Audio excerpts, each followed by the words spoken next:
Hey everybody, welcome, and it's time for Science with the Trek Trio. Season 4's Strange New Worlds premieres this week with the opener titled Valles Marineris.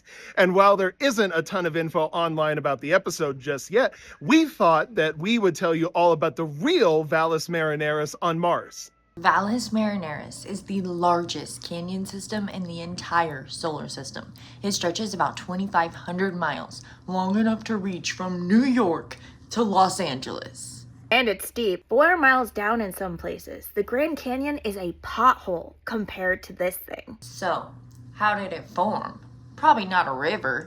Scientists think that the Martian crust literally cracked open as a giant volcanic region nearby pushed up from below. And then billions of years of landslides, possibly even water and ice, have widened it into the monster that we see today.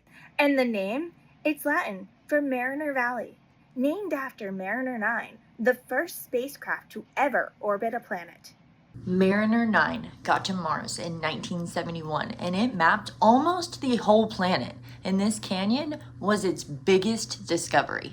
Fun fact, when Mariner 9 arrived at Mars, it had to wait for a planet-wide dust storm to pass before it could start mapping. So even the real mission had drama. When the Enterprise crew rides across that landscape this week, remember, that canyon is real. Live long and prosper, nerds!